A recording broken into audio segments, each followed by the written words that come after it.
Boa noite, obrigada a todo mundo que já entrou na sala. Meu nome é Ana Carolina Lourenço. Eu estou aqui a convite da Rafaela Albergaria. Eu sou algumas coisas, mas hoje eu estou aqui como, além de amiga da Rafaela e da família Bonifácio Albergaria, eu estou aqui porque eu sou cofundadora do movimento Mulheres Negras Decidem, conselheira do movimento, e a Rafaela está liderando parte das iniciativas do nosso novo Laboratório de Políticas Públicas. Para contar um pouco mais da atividade, você pode deixar aqui. O nome da atividade é Mobilidade por Dignidade e Justiça Racial, 6 anos da luta por memória, verdade e justiça, de Joana Bonifácio, e é também o lançamento da coalizão Triplo Zero. Para quem, né, não acompanha o caso nos últimos 6 anos e está aqui, por acaso, numa primeira atividade, a Joana Bonifácio é prima da Rafaela, sobrinha da dona Ângela, que também está aqui na frente, e ela foi uma sobrinha, filha, neta, irmã e estudante da Universidade da UESO, e que no caminho do deslocamento, né, da sua casa para a universidade foi assassinada, né, nos serviços de trem da Supervia, ao tentar fazer seu deslocamento, saindo da estação de Coelho da Rocha, em São João de Meriti, no ramal de Belford Roxo, e foi arrastada, né, por muitos metros, e durante esse processo, e a descoberta desse processo, a Supervia acusou, né, a Joana de ter cometido suicídio, e a partir desse fato, a Rafaela, junto com Tia Cristina, Casa Fluminense, Marielle Franco, conjunto de organizações, a outros familiares, começaram na luta por justiça pelo caso da Joana Bonifácio, memória para contar quem é a Joana e uma série de atividades, e a construção de um processo mais amplo de reparação, no qual, inegavelmente, o lançamento da coalizão se insere. Eu estou aqui apresentando, né, como eu falei, do movimento Mulheres Negras Decidem, a Rafaela, articuladora política do movimento. Ano passado foi candidata ao Parlamento Estadual do Rio de Janeiro, com apoio de um projeto chamado Estamos Prontas, e depois, né, da construção do movimento, que tem mais de 5 anos, e articuladoras políticas em mais de 20 estados do Brasil, a gente entendeu que, para além da disputa, né, eletiva mais concreta, a gente conseguiu reunir no Brasil e na América Latina um conjunto de intelectuais, gestoras públicas, atualmente pessoas que ocupam cargos eletivos, nomeações, e que tem uma aposta de uma agenda política de projeto, né, para a América Latina e para o Brasil, que tem como eixo central exatamente o que a coalizão exemplifica muito bem, ou seja, que há um novo debate, né, de construção de poder e de espaço de poder passa por uma capacidade de responder algumas agendas básicas, né, que tem a ver com a correção da desigualdade, com a implementação do processo de justiça e a qualificação, na verdade, né, de quais políticas públicas e projetos a gente pode dar conta. A gente entende que as mulheres negras, por uma série de condições, elas estão muito bem posicionadas para liderar essa agenda. Essa agenda, ela atravessa os temas mais diversos. No Rio de Janeiro, a gente fez essa aposta por que essa agenda seja em torno do debate de mobilidade, e cada uma aqui vai contar muito bem como essa agenda ela é, de fato, multissetorial, ela atravessa, né, diversas dimensões da vida social brasileira, em específico aqui no caso do Rio de Janeiro, e ela é capaz um pouco de cumprir um pouco, né, o projeto democrático e de justiça brasileiro, e que pode ser muito bem implementado e protagonizado pelas mulheres negras. A primeira pessoa que vai falar é a Larissa Morim, coordenadora executiva da Casa Fluminense, e vai falar da primeira dimensão do tríplice, né, do zero, o primeiro zero, que tem a ver com um contexto, né, mais amplo de lutas de mobilidade em torno sobre acesso, né, ou seja, sobre zero tarifa, basicamente. É isso, obrigada. E desculpa pela minha voz, que eu estou gripada. Maravilhosa, como sempre. Obrigada, Ana. Enfim, saudando aí todo mundo que está assistindo a gente, acompanhando a gente pelo Zoom. É muito importante contar com vocês aqui, contar com esse momento. Há algumas semanas atrás, né, eu e o Vitor Messi, a gente participou com a galera do IDEC, lá do lançamento da coalizão que fizeram lá em São Paulo.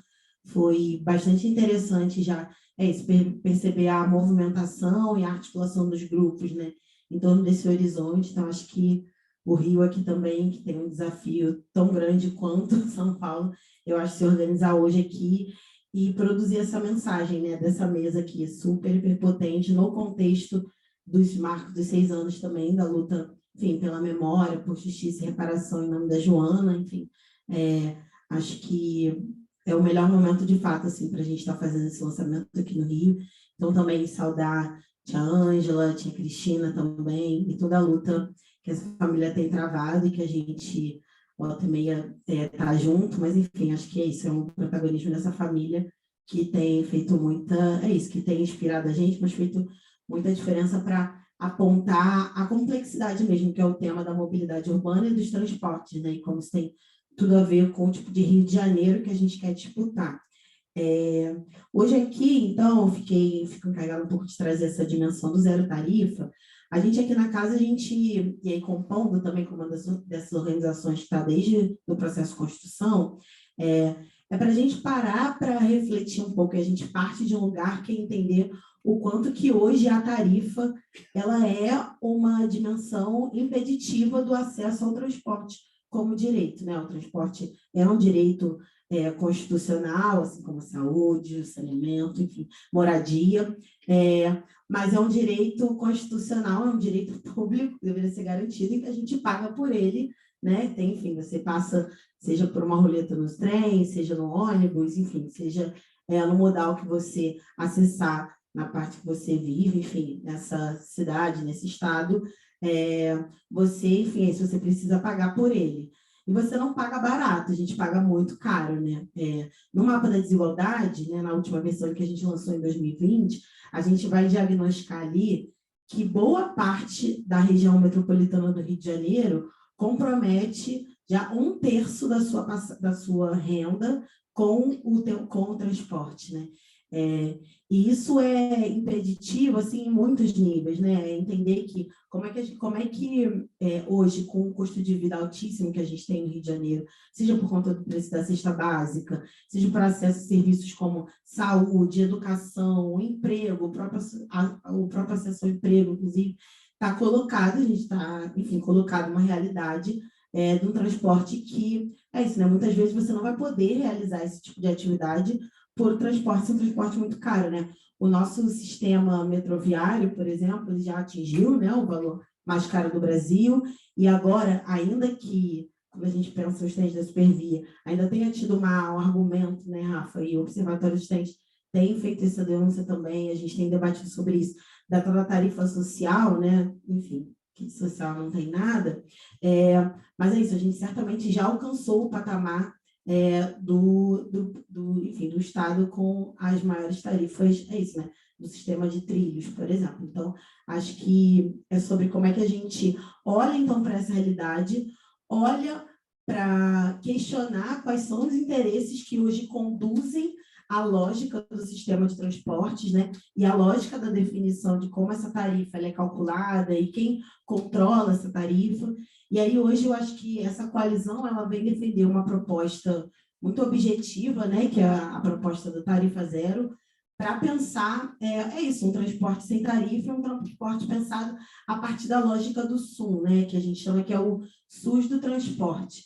Né? Então, um sistema único de mobilidade urbana, que assim como o nosso, e eu acho que é isso, o nosso SUS, ele é exemplo para diversos países, né? Ele é referência em termos da integração, do planejamento, enfim, da estrutura de como os equipamentos estão distribuídos, ou seja, da forma como também é planejada essa infraestrutura de transporte. Então, pensar um SUS do transporte hoje é isso, certamente, eu acho que é uma dimensão, é uma fronteira necessária, né, para a gente conseguir incluir o acesso aos demais direitos, né? E aí a gente, é isso, assim, no Rio aqui, pensando na situação específica do Rio, quando a gente quer definir também um SUS, a gente também quer defender isso a partir de uma ótica da autoridade metropolitana, assim, entendendo que o transporte, ele é isso, desafios de respostas para o transporte hoje no Rio de Janeiro não vão ser respondidas apenas na escala municipal. A gente precisa pensar uma autoridade metropolitana que, de fato, Isso, claro, a autoridade metropolitana pensando toda a integração das funções de interesses básicos, né, como saneamento também, enfim. Mas aí, pensando a dimensão do transporte, é como é que a gente tem, então, um planejamento que entende que hoje, lá atrás, quando a gente começou a fazer esse debate aqui na casa, hoje, sendo a casa completou 10 anos, a gente entendeu que acontecia um Réveillon por dia no Rio de Janeiro, né? Então, você tinha uma quantidade, um contingente enorme de pessoas, 2 milhões de pessoas que se deslocavam todos os dias das regiões da periferia dessa região metropolitana, Baixada Fluminense, do leste, para acessar a capital, para acessar essa concentração de oportunidades, de emprego, enfim, de saúde, de educação na capital. Então, eu acho que primeiro a gente parte, então, desse pressuposto, né, para o lançamento dessa coalizão, entender, então, que a gente quer defender aqui um sistema, a estrutura de um sistema único de mobilidade que estruture planejamento, dimensão da acessibilidade, dessa integração, inclusive, refletindo sobre essa perspectiva da integração tarifária e física também, dos modais. A gente também parte, né, de uma reflexão de que, a partir também da criação desse SUS, a gente tem a possibilidade de criar mais espaços de controle, de gestão, de participação, a partir da perspectiva do sistema de um conselho.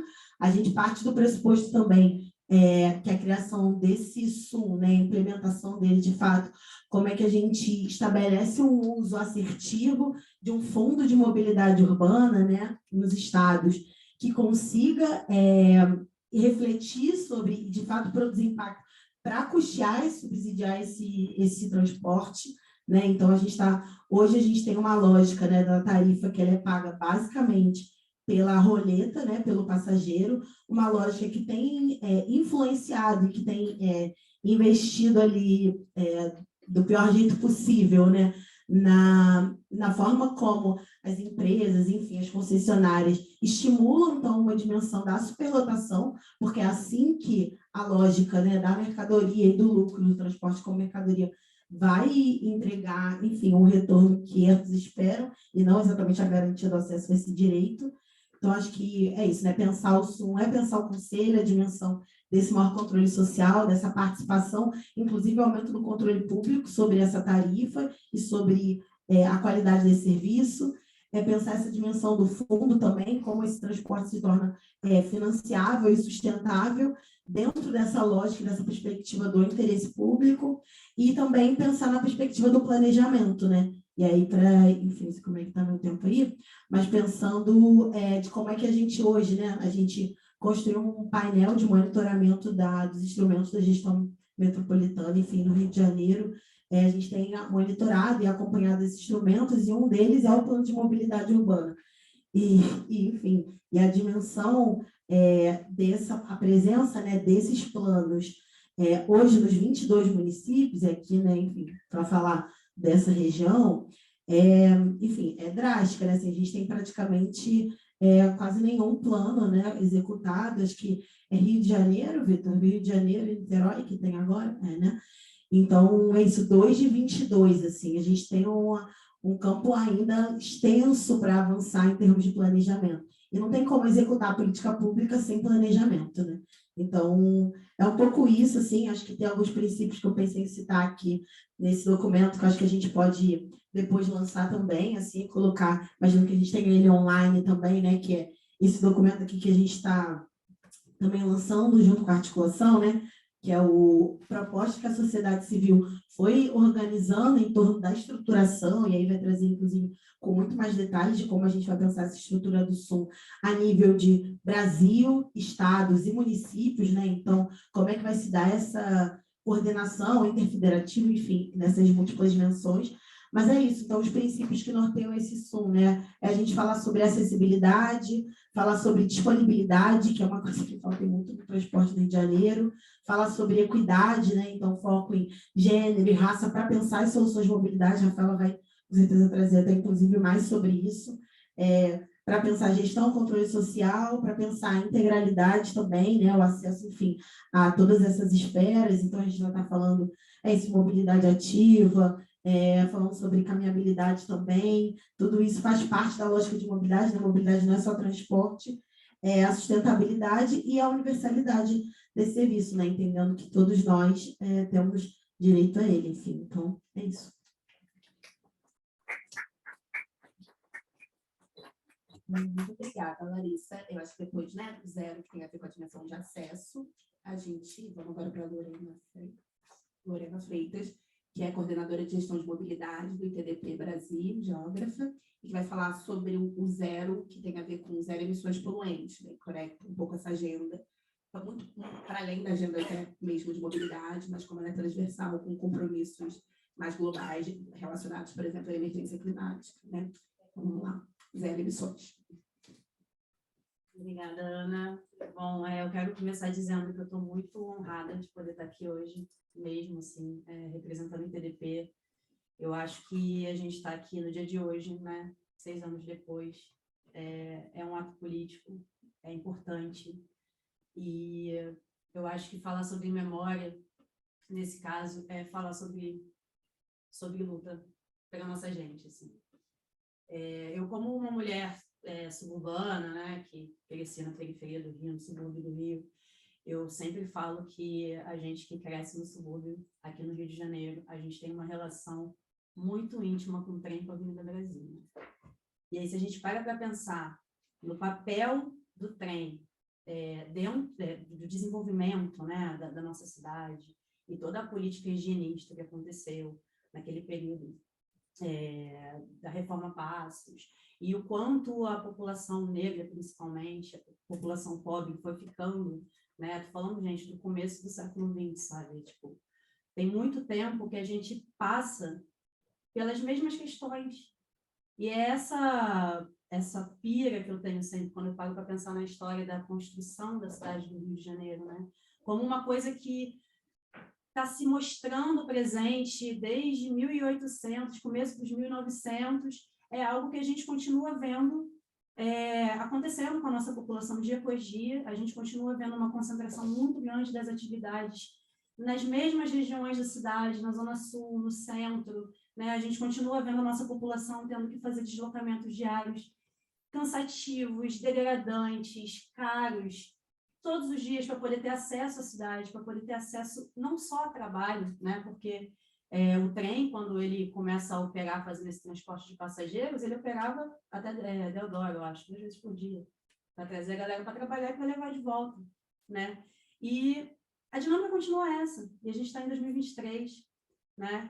E aí eu fico me questionando muito, assim, o que mudou, sabe? A gente está falando de passagem de séculos, e o que mudou de lá para cá, sabe? Então, eu acho que a coalizão está sendo lançada aqui no Rio hoje, no dia em que a gente está aqui em memória da Joana, é algo que realmente me toca num lugar muito importante, assim, que é exatamente o que me faz querer trabalhar com mobilidade, né? É exatamente o que faz da mobilidade uma coisa sensível para a minha vida enquanto mulher periférica. E aí, falando do meu eixo aqui, né, que eu vim aqui para falar disso, mas, enfim, falando do eixo do zero emissões, é importante que a gente pense, cara, que quando a gente está falando de emergência climática, a gente pode estar, às vezes parece que a gente está falando de uma coisa que está muito distante da gente, né? Uma coisa que está, aquecimento global, emergência climática, né? Às vezes isso não comunica tanto com a nossa vida, mas quando a gente começa a parar para prestar atenção em todas as enchentes que a gente vem vendo acontecer na nossa cidade, no nosso estado, na nossa região metropolitana, a quantidade de vidas que se perdem nessas ocasiões, a quantidade de gente que perde tudo, gente. O que é perder tudo que você tem, sabe? Você tem que recomeçar a tua vida por falta de planejamento, por falta de investimento em contenção, em adaptação. E a população que mais sofre por essa incapacidade de adaptação é a população mais pobre, que é a população que vai estar morando nos impostos, que é a população que vai estar morando em residências que não tem capacidade de aguentar chuvas torrenciais. E isso a gente está vendo acontecer no mundo todo, mas está muito perto da gente também, né? A gente tem pessoas que foram desalojadas há muitos anos atrás e até hoje estão esperando habitação, casas que não foram entregues. Então, isso não é algo que está longe da nossa realidade. E a mobilidade, ela tem um papel nas grandes cidades que é muito importante, porque por mais que no Brasil não seja a principal fonte de emissão de gases de efeito estufa, nas grandes cidades Rio e São Paulo, por exemplo, o transporte rodoviário é a principal fonte de emissão de gases poluentes. Se a gente olhar no Brasil, de uma forma geral, a gente vai ver que o setor de energia, que é onde o transporte está alocado, é o terceiro principal, e dentro desse setor, o transporte é o principal. Os automóveis, eles são responsáveis no Brasil por mais quase 60%, 57%, com dados de 2011, se não me engano, do total de emissões. E os automóveis, eles lançam aproximadamente quase 60 mil toneladas por ano, assim, de poluentes. E se a gente deseja fazer com que a gente consiga cumprir o Acordo de Paris, que fala o quê, em linhas gerais? Que a gente vai conseguir conter o aquecimento global a 1,5 grau Celsius, considerando o período pré-industrial, a gente precisa fazer com que essa mobilidade se torne uma mobilidade menos impactante. E para que a gente consiga fazer com que essa mobilidade seja uma mobilidade menos impactante, a gente precisa repensar a lógica da mobilidade. Porque não adianta a gente pensar em mobilidade limpa se a gente eletrificar todos os carros. Porque a gente vai continuar fazendo com que a galera que mora em Santa Cruz, com que a galera que venha da Baixada, tenha que pegar 2, 3 horas de engarrafamento. Porque vão continuar sendo carros, vai continuar sendo um problemão para a qualidade de vida da população, que precisa se deslocar para poder acessar a cidade.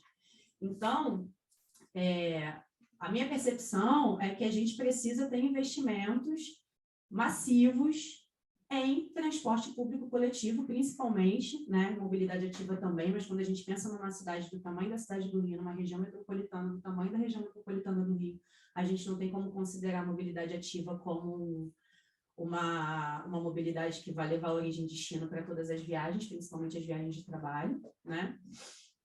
E a gente precisa considerar essa integração mobilidade ativa e transporte público, mas principalmente investir em transporte público, de preferência com uma matriz energética que seja menos poluente, com biocombustível, enfim, veículos elétricos, a partir da possibilidade disso. Então, eu acho que o principal, quando a gente fala desse eixo de zero emissões, é repensar a lógica. É sair dessa ideia modernista, né, de que a modernidade é você ter espaço para carro, porque quanto mais espaço para carro a gente vai ter, mais a gente vai induzir a demanda e mais carro na rua a gente vai ter, e mais engarrafamento, a gente vai ter sempre os mesmos problemas.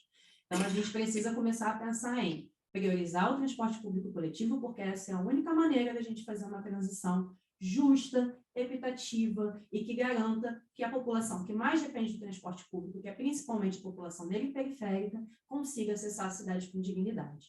E para encerrar essa minha fala, eu queria trazer para a questão da relação da mobilidade com a saúde pública, que é algo que eu acho que ainda é muito pouco debatido fora da nossa bolha, porque eu acho também que tem uma questão muito séria em você querer bater na indústria automobilística, né? Existe uma questão política por trás disso, a gente sabe disso, mas eu acho que o nosso papel aqui é falar e reforçar sempre que a gente teve uma campanha de combate ao tabagismo.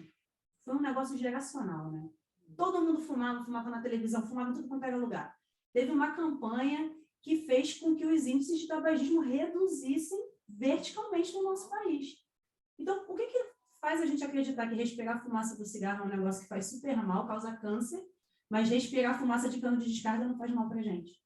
E aí a gente bota os nossos filhos para poder respirar esse ar, os nossos idosos, a gente cresce respirando esse ar, que é um ar que é muito poluído, porque além dos gases que são os gases de efeito estufa, né? Tem também os poluentes locais. Entre esses poluentes locais tem o maldito do material particulado, que causa um mal danado no nosso organismo. E, assim, tem estudos que indicam que, além de problemas ligados ao sistema respiratório, que é o que a gente normalmente pensa quando a gente está falando em respirar, poluído, fumaça e tudo mais, que pode ter relação com demência, no caso dos idosos, porque esse material particulado pode ir para o cérebro, pode aumentar a propensão a câncer, a diabetes, a leucemia infantil, pode ampliar a possibilidade de crianças terem problemas cognitivos. Então, se a gente pensa na alimentação dos nossos filhos com tanto carinho, a gente pensa, né, em tudo que envolve, mas na hora da gente pensar que ele está transitando por um espaço que pode fazer um mal irreparável para o desenvolvimento dele, a gente não leva isso em consideração.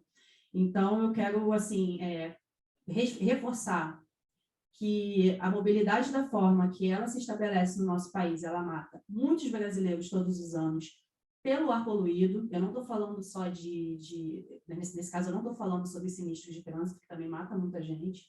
estou falando de respirar ar poluído.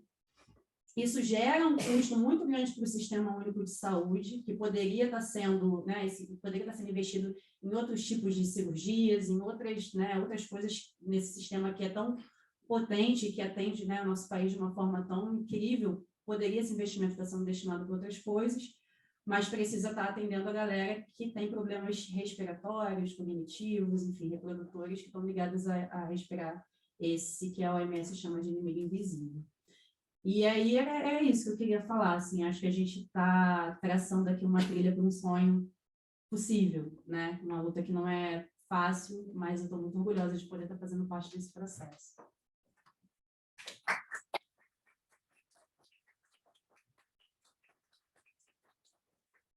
Muito obrigada. Agora a gente vai para o Zero Mortes e é impressionante, né, escutando vocês duas, a conexão um pouco com os debates mais amplos, né, como o que isso significa em termos de pensar uma agenda de políticas públicas centrada em metodologia de reparação, né, como aprende com Rafael Albergaria, que tanto a Larissa Amorim quanto a Lorena mobilizaram, né, documentos e acordos que são, do ponto de vista, né, dentro da história assim, política brasileira, muito recentes, né? Então, Acordo de Paris, 2015, o próprio texto constitucional que transformou, né, o transporte num direito fundamental, que remonta a 1988, e as alterações mais recentes, depois de 2013, mas que é muito interessante quando a gente pensa em reparação, o que significa que não dá para fazer agendas avançadas antes da gente conseguir cumprir acordos muito básicos, que tem a ver, nesse caso, com a Declaração de Direitos Humanos de 1948, que fala especificamente como certos povos, grupos, em especial racializados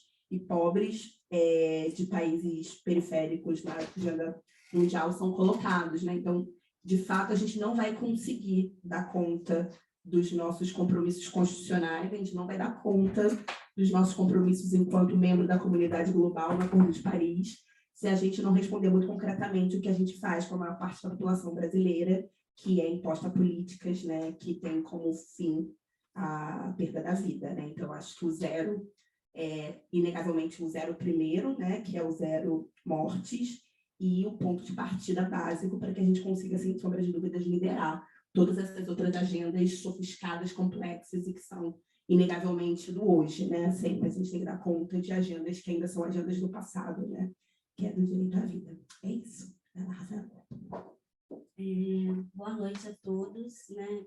Agradecer, né, estar aqui nesse dia, que é um dia muito marcante, sensível, para a gente que tem construído essa luta já há 6 anos, né? Completam 6 anos da morte da Joana. É muito importante estar entre aquelas pessoas que construíram essa luta conosco, que pautaram a disputa por uma outra perspectiva de transporte, de mobilidade, que paute o direito à cidade, que paute uma perspectiva de vida. Acho que agradecer, né, Carol, a Lari, a Lorena, por todas, como essas dimensões, né, e como é simbólico lançar a coalizão 000 nessa data, que é mais do que lembrar a Joana, né, o que me localiza a pensar mobilidade, e no debate de mobilidade é algo que me atravessa de forma profunda, perder a Joana, minha prima, que estava buscando a oportunidade, que estava tentando acessar a universidade,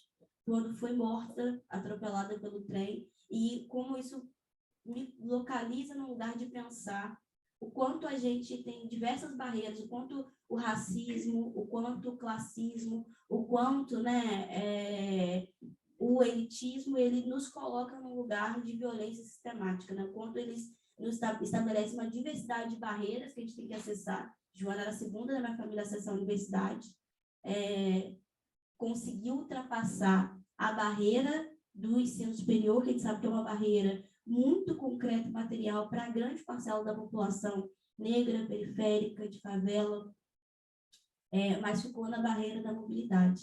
E no primeiro momento, no dia 24 de abril de 2017, quando a gente descobriu 8 horas depois da morte dela, 8 horas depois do corpo dela ter ficado exposto no meio do trem, quando descobriu sobre a morte da Joana, a gente ainda ouvir, né, na verdade, ver por diversas vezes o corpo dela partindo do trem, ouvi no outro dia da Supervia, quando a gente estava ali organizando o sepultamento da Joana, ouvi que era responsabilidade dela a sua morte, uma tentativa de se responsabilizar desse processo, o quanto isso nos colocou em luta, porque essa era a nossa possibilidade de seguir existindo, né? Lutar pela memória de Joana, lutar pelo direito de lembrar a Joana a partir do que ela representava na nossa vida, representava afeto, representava inspiração. Joana é de São João de Meriti, da Baixada Fluminense. Ela era para muitas outras jovens da geração dela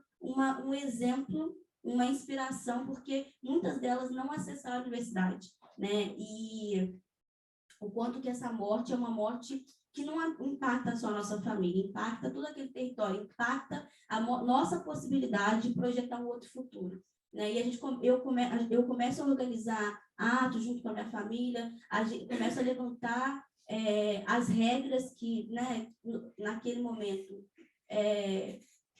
estabeleciam regulamentação sobre mortes por atropelamento ferroviário por uma demanda de poder lembrar da Joana com tudo que ela representava. E começo a entender que mais do que a morte da Joana, mais do que a mobilidade ter sido a barreira que ceifou a vida da Joana, minha tia sempre usa essa palavra, né, de ceifar, a tia Cristina, mais do que a mobilidade foi a política que ceifou a vida da Joana, ela é uma política que diariamente nos coloca numa dimensão de não acesso, nos coloca uma dimensão de morte em vários âmbitos, né? Quando Lorena traz a dimensão da morte pela poluição, pelos gases que são emitidos, que produzem inúmeras doenças, como do Larissa fala sobre o preço da passagem, né? E a gente viveu aqui no Rio de Janeiro. Hoje o Rio de Janeiro é o 4º estado de desocupação, desemprego e informalidade.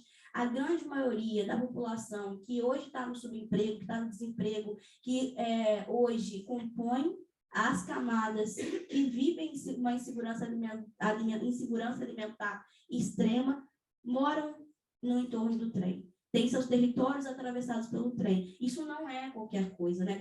Quando Lorena aponta sobre a necessidade de pensar um projeto de mobilidade, né, que garanta o deslocamento, porque pensar a eletrificação dos ônibus não vai nos tirar, não é a possibilidade de uma cidade eficiente, onde a gente se desloca com agilidade, onde a gente não adoeça. Carol está aqui e, né, tipo, não é doente da poluição. Não, Carol está aqui e é isso. Eu conheci no ano passado a tia da Carol, né, que pegou trem por muitos anos e que ficou paraplégica por tanto tempo, primeiro varizes nas pernas e depois pela impossibilidade de acesso à saúde na Baixada Fluminense. E é isso. Quando a gente fala sobre o trem, quando a gente fala sobre essa realidade, quando a gente fala sobre mobilidade, sobre o planejamento da cidade, a gente está dizendo que as pessoas que vivem dentro desses territórios, elas se deslocam muito mais, e não só para acessar oportunidade de trabalho, elas se deslocam muito mais para acessar oportunidade de educação,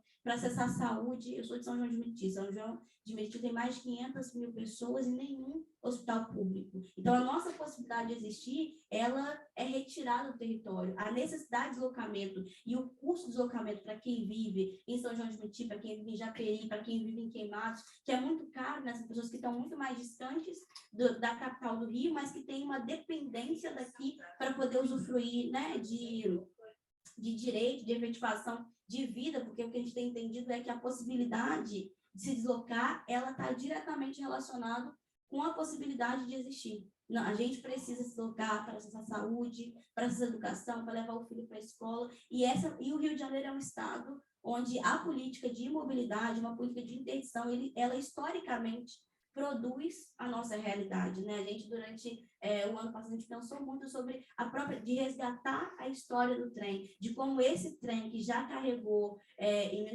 carregava em 1920 mais de 23 milhões de pessoas por mês, como é que o desmonte desse transporte tem relação com a tentativa de controle e de impedir que famílias negras, no pós-abolição, chegassem nesse território. E quem vive na Baixada Fluminense vive isso, né? Eu conheço várias pessoas que moram em São João de Meriti que nunca foram à praia. O que para uma pessoa que mora fora do Rio de Janeiro é algo impensável. Uma pessoa que mora no Rio de Janeiro que nunca foi à praia. Uma uma pessoa que mora no Rio de Janeiro que nunca foi ao teatro. Então, como essas dimensões de interdição, elas estão organizadas por essa realidade. E como, na verdade, né, a própria política de mobilidade que desenha a dimensão do direito, porque quando a gente começa a olhar para a mobilidade, quando a gente começa a perceber como ela produz políticas de interdição, seja do horário, do ônibus que não atende, que não é regular, do ramal que é avisado na hora que você está dentro da estação, que não vai ter trem, né, que você não vai conseguir chegar no trabalho, o quanto essa política de mobilidade, ela tem um impacto muito concreto na realidade das pessoas. A gente quem usa o sistema público de saúde, sabe que a gente espera meses por uma consulta. Não poder se deslocar, chegar na estação e não ter trem naquele dia, define a gente ficar mais meses na fila para conseguir uma consulta no médico, para conseguir uma cirurgia. Então, como é que a gente pensa essa realidade? Como é que a gente pensa que essa realidade, ela define algo que é muito material e concreto, ela define uma política de interdição. E a gente está sinalizando e lembrando, Joana, mas representando também todas as outras vítimas que foram mortas e mutiladas pelo transporte ferroviário, pela dimensão de precarização, porque é isso. Quando a gente olha para a estrutura ferroviária, a gente sabe que esse é o modal que atravessa territórios periféricos de favela. Esse é o modal que atravessa o subúrbio, que atravessa a Zona Oeste, que atravessa a Baixada Fluminense, que é o principal meio de transporte para vários municípios da Baixada Fluminense, que a impossibilidade de acessar o trem muitas vezes impede que essas pessoas se desloquem, porque o ônibus é muito mais caro. Tem territórios na Baixada Fluminense, na Zona Oeste, que não tem nenhum ônibus regulamentado. Então, essa dimensão é uma dimensão muito importante de como a gente pensa a mobilidade, de como a mobilidade é uma política essencial para se aprofundar a dimensão de liberdade. Porque, na verdade, a política de interdição que vem sendo implementada pelo Estado, e é importante lembrar que não é à toa ter o controle do deslocamento das pessoas, é sobre poder, porque não é à toa que no Rio de Janeiro as milícias se instituem a partir do controle do deslocamento das pessoas, a partir dos transportes alternativos. Ainda se tem vários bairros que não se tem nenhum meio de transporte regulamentado. Então, é muito importante pensar o quanto que tem uma lógica que gira em torno da dimensão de apagamento das mortes, né? A gente lidou com a morte brutal da Joana e toda vez quando completa mais um ano, quando a gente produz uma atividade de memória, é certo que a gente vai lidar com as mortes simbólicas, que são a partir da narrativa da supervia. Mas mais do que isso, eu acho que por muito tempo, né, a gente fez um trabalho antes do surgimento do observatório, mas depois do surgimento do observatório, de denunciar qual que é o papel que a supervia ela vem cumprindo no apagamento dessas pessoas, né? Dessas vidas, na verdade. Mas não é só a supervia. É uma dimensão, na verdade, uma dimensão que referenda as mortes dessas pessoas nesse território, porque são corpos pobres, são corpos negros de periferia de favela. Quando a Joana morreu, na semana que ela morreu, nos procurou um escritório que disse que a estratégia, o que eles faziam era fazer acordo com a supervia. E o que eles disseram o sistema de justiça define um valor sobre essas vidas. Se dá para dizer que as pessoas que são mortas, atropeladas pelo trem, são ambulantes, são usuários de droga que estão em torno da linha do trem, o máximo que se paga de indenização é 1.500. Quando a gente olha para a dimensão da justiça, né, a gente, no início do ano, fez uma série encaminhou requerimentos para o Ministério Público, para a Defensoria, para a Agência Reguladora, para o PROCON. Essas instâncias, elas fecham os olhos diante dessas mortes. Joana, faz 6 anos que Joana morreu. E Joana não morreu sozinha. Eu vejo todos os dias como minha família ela vai morrendo aos poucos, como a morte da Joana impacta diretamente na possibilidade de existir da minha tia Cristina, da Giovana, da sua irmã que tinha 12 anos na época que ela foi morta, do tio João, tia Cristina perdeu o emprego, tio João perdeu o emprego. Então, como é que essa dimensão produz um empobrecimento muito profundo para as famílias que têm que ainda lidar com a criminalização dos seus que morrem, a gente ouve, e tem vários exemplos, inclusive não só dos seus que morrem, mas dos seus que são mutilados e que se aprofundam o grau de vulnerabilidade, porque perde uma perna, perde um braço, depois não vai conseguir cumprir as funções que cumpria antes e não vai ter acessibilidade nas estações para poder acessar outros lugares e outras oportunidades. Então, essa dimensão é uma dimensão muito importante. A gente conseguiu, nessa luta que mobilizou várias instituições, conseguiu dar visibilidade para a realidade dos trens. No último ano, a gente fez uma escolha de construir um projeto político que colocava no centro o trem, porque colocar no centro o trem significa colocar no centro essas pessoas que vivem, que são majoritariamente negras, que vivem a escassez de todas as políticas públicas e sociais. Foi a primeira vez, porque a gente nunca viu na história do Rio de Janeiro o trem ser abordado a não ser uma perspectiva de criminalização. Desde os surfistas do trem, a perspectiva era sempre a prisão. E a gente tem que pautar no debate de mobilidade uma perspectiva de como a gente garante direito à cidade. Para finalizar, eu acho que é um dia muito sensível, mas é um dia muito importante, né, do lançamento tanto da coalizão, do Sistema Único de Mobilidade, tem sido discutido por vários setores, por várias organizações, iniciativas que trabalham, que pautam mobilidade. A gente está discutindo o lançamento do Lab MND, porque a própria dimensão de como se planeja a cidade é uma dimensão, os planejadores da cidade são homens, heterossexuais, brancos, moradores dos territórios abastados. Essa é a imagem daqueles que decidem sobre a estrutura da cidade, daqueles que decidem quais são as linhas prioritárias, né, dentro da cidade. E o que a gente está dizendo aqui, o que a gente está fazendo e dizendo aqui, mais do que essa dimensão de como a gente disputa para que as demandas concretas, nossa existência, do nosso deslocamento, porque falar sobre ônibus, falar sobre o horário do trem, falar sobre o horário do metrô, falar sobre o preço da passagem, que impacta mais de 54% do salário de um trabalhador, porque a gente sabe que uma parcela grande da população não conseguiu fazer bilhete único até hoje, porque não consegue chegar no trabalho depois para poder fazer bilhete único e pagar R$5, só tem 2 passagens dentro do trem, se passar mais do que isso, cobra o valor total, isso impacta em mais R$700 para famílias que vivem com menos do salário mínimo, né? Isso explicita uma política de interdição. Falar sobre isso é falar sobre o quanto tem um processo de injustiça que está organizado. After the door to my lid.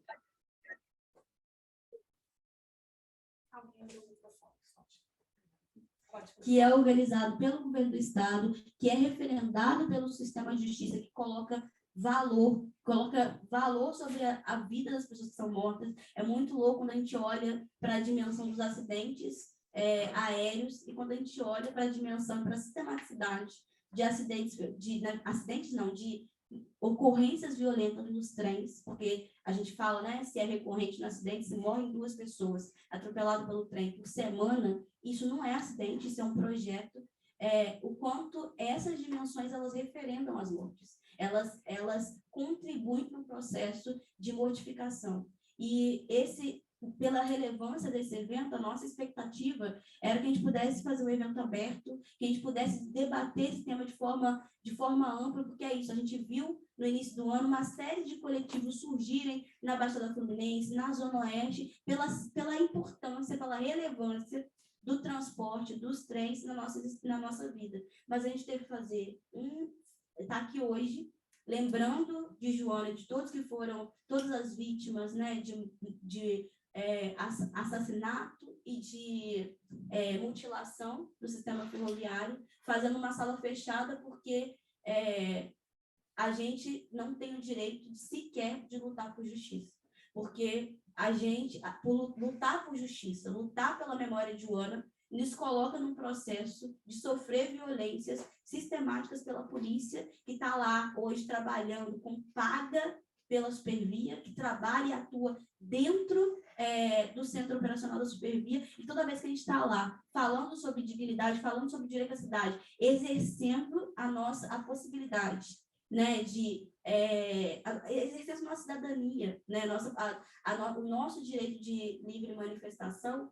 Toda vez que isso acontece, a gente sofre uma diversidade de ameaças que fazem com que seja muito, muito mais doloroso esse processo, porque a sensação que eu tenho é que é muito injusto. Joana foi morta há 6 anos, assassinada. Todo ano a gente lembra Joana e a gente lida com a criminalização e com a morte, outras mortes simbólicas da Supervia, e a gente sofre ameaça porque a gente está lutando por justiça, por memória, por verdade, por dignidade, por liberdade.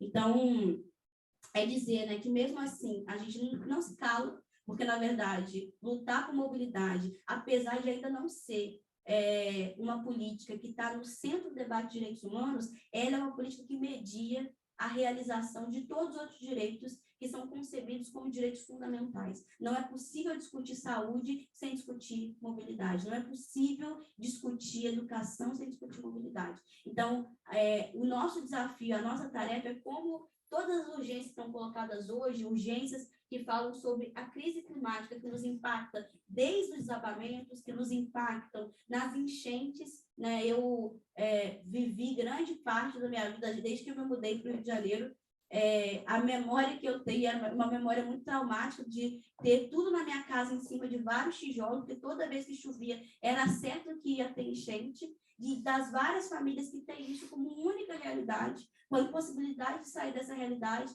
essas pessoas são as mais afetadas pelas dimensões das desigualdades, das injustiças que são produzidas pelo clima. Essas pessoas são as que não estão sentadas nas mesas de negociação que vão definir as políticas que estão discutindo o futuro, porque o que a gente está dizendo quando a gente discute crise climática, quando a gente discute a necessidade de políticas de sustentabilidade, a gente fala sobre a possibilidade de existir no futuro.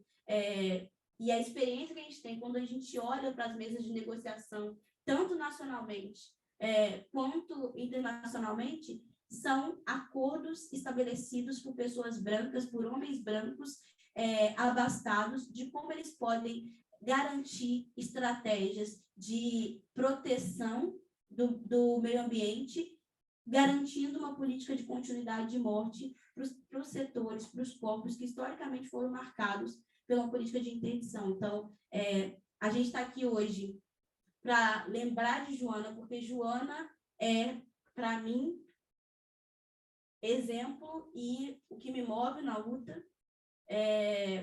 A gente está aqui hoje para lembrar de todos os outros que foram vitimados pelas ocorrências violentas e negligenciados, foram apagados pelas instâncias, tanto da justiça, quanto das políticas, quanto das empresas, dos governos, e que tem a única possibilidade de mudança, né, da realidade, de efetivação de dignidade, a luta por uma outra construção. Acho que esse é um debate muito importante, porque debater mobilidade não parte só discutir quais são os modelos de gestão, qual é a método, qual que é a tecnologia que a gente vai utilizar no ônibus, discutir mobilidade, discutir qual é o ônibus prioritário, discutir aonde vão ser investidos em infraestrutura para criar mais oportunidade, discutir quais são os territórios que vão ser abarcados por políticas de dignidade, saúde, educação, quais os territórios vão ser priorizados na estruturação de políticas públicas. Hoje a gente tem uma dimensão estatal, uma dimensão do governo que se mobiliza mais orçamento e financiamento, aonde tem mais infraestrutura, e aonde vive as mazelas das desigualdades e da exceção, que se aprofundam relações de desigualdade, que são relações de morte. Então, o que me move, o que nos move a lembrar de Joana, mesmo sendo um dia muito sensível, porque é isso, né? Todos os dias são sensíveis, mas o marco, né? A data é muito simbólica desses processos de violência.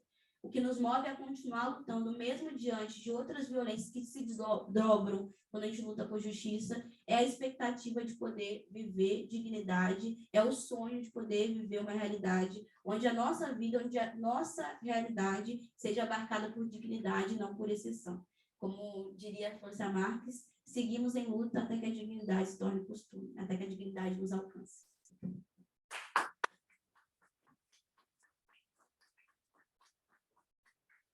Sempre muito forte, né, ouvir a Rafa. Eu não sei até que horas a gente tinha pensado ir, mas eu não sei se alguém no chat quer alguma pergunta, ou alguém que está aqui também queira fazer uma pergunta, senão eu pensei em fazer uma rodada rápida de um pouco considerações finais, eu acho que também contar para as pessoas onde seguir a coalizão 000 e contar também algumas outras coisas das organizações de vocês que se conectam com essa temática para quem está querendo acompanhar.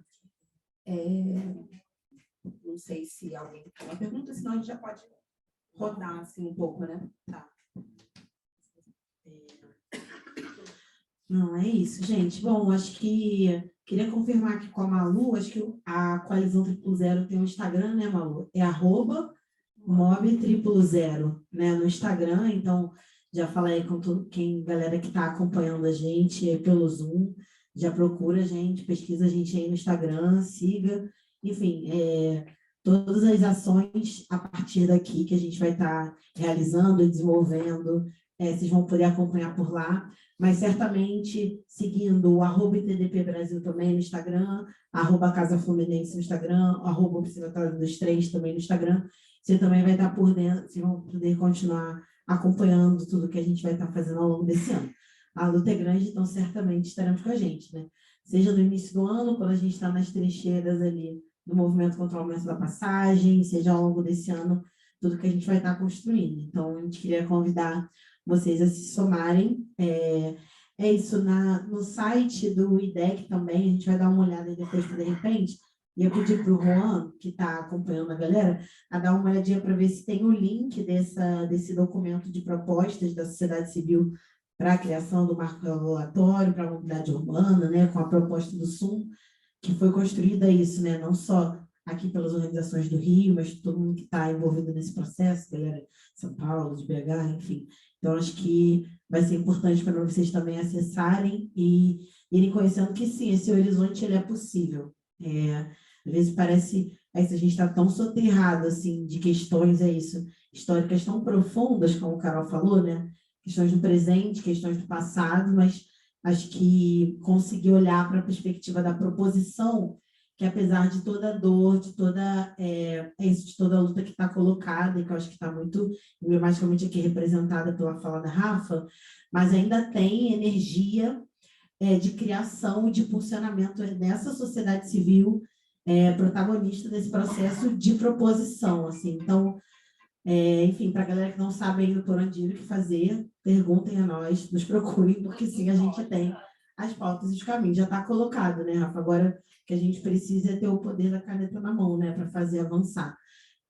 Bom, e aí, só para dizer que aqui pela Casa Fluminense, a gente queria deixar uns convites, assim, a gente vai fazer o Fórum Rio em Queimados. O Fórum Rio é um evento que a gente faz todo ano, Queimados, né? A cidade, inclusive, mais negra da região metropolitana e do Rio de Janeiro. A gente vai estar lá nos dias 2 e 3, que é uma sexta e um sábado, o dia inteiro na Escola Metodista. A gente vai abrir essa divulgação muito em breve, mas só para dizer quem é que está interessado em saber mais, a gente, enfim, estamos articulando aí a presença dos nossos convidados, vai ter a galera da coalizão lá, tem a galera do Observatório dos Trens lá também. A gente vai seguir com essa conversa aqui e outras tantas, assim, né? E muito dentro dessa perspectiva do debate sobre que soluções para a justiça climática a gente está pautando. A gente está falando que esse Fórum Rio é sobre clima, é coisa séria, e vamos trazer vários pontos, inclusive saneamento, enfim, transporte,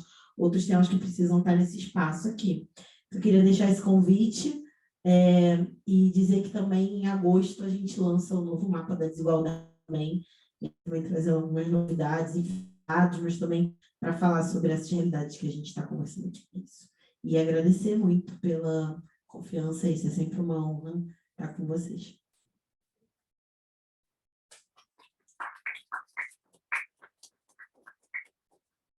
Bom, eu acho que a Lari já passou aí todos os contatos, né? Só queria dizer que no site do IDEC realmente tem, estava pesquisando aqui rapidinho, se vocês estiverem já pelo Instagram IDECBR, tem lá o link que tem, logo na primeira página vocês vão ver lá a chamada para o som.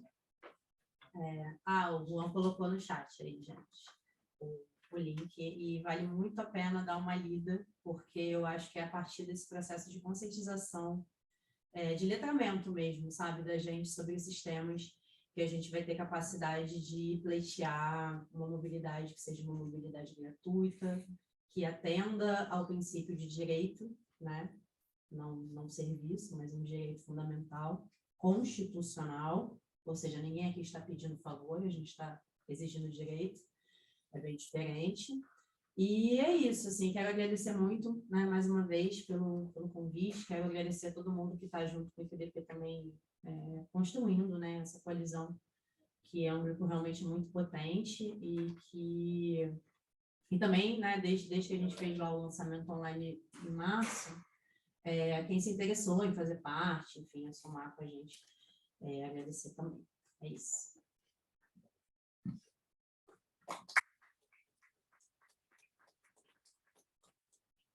Eu quero muito agradecer, né, a todo mundo, todas as organizações que têm caminhado conosco, né, nesses 6 anos na luta por justiça, por memória, por reparação, por verdade. Não é uma luta fácil, mas é uma luta muito necessária. Então, agradecer, né, nos colocar à disposição, colocar o observatório também à disposição para, né, contribuir. Eu sei que a grande parcela da população que usa o transporte, que sofre essas ocorrências violentas diariamente, não sabe a quem procurar. Então, a gente está à disposição para ajudar, facilitar essa comunicação, reforçar, né, o convite tanto para dar uma olhada no Zoom, para olhar as redes da Coalizão 000, as organizações que estão fazendo debate sobre mobilidade, está se construindo para junho um seminário, um 3º seminário nacional de mobilidade e tarifa zero, num momento que é muito determinante, né? Esse ano a gente completa 10 anos da jornada de junho, que com certeza tem muito impacto no que a gente vive hoje, tem muito impacto tanto nas novas formas de organização do movimento social, tanto no avanço, né, e na apropriação da direita conservadora de estratégias de lutas históricas dos movimentos, né, sociais, dos coletivos, da esquerda de uma forma geral, dos partidos políticos que resistiram durante vários processos violentos da história do nosso país. Então, é uma data muito importante. A gente tem algumas projeções, né, de atividades que a gente vai fazer durante o ano, né, pensando como é que a gente qualifica o debate de mobilidade, como é que a gente se organiza e aprofunda essa organização de várias pessoas que têm se disposto a pensar e entender mais sobre mobilidade. Tem visto mobilizações muito orgânicas de pessoas que querem entender mais a agenda, que querem saber como contribuir. Então, a gente está à disposição para poder, né, como a Larissa falou, somar esforços para alcançar o que a gente almeja, que é liberdade, que é dignidade, que é a realização do nosso direito à cidade. Então, agradecer mais uma vez todo mundo que assistiu.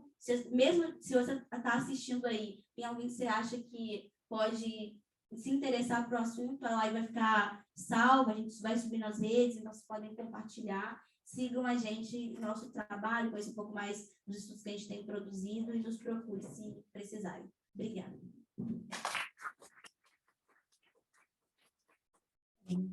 Obrigada. Eu acho que é sempre importante, assim, para mim, né, pessoalmente, escutar sobre o caso da Joana Bonifácio.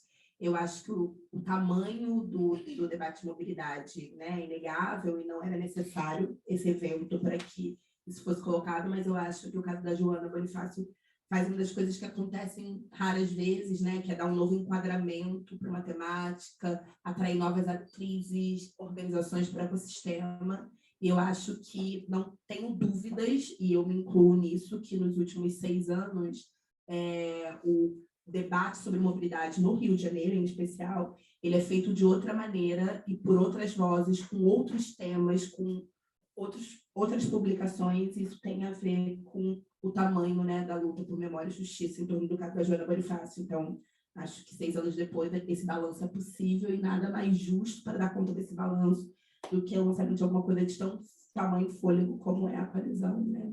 000. É isso, muito obrigada.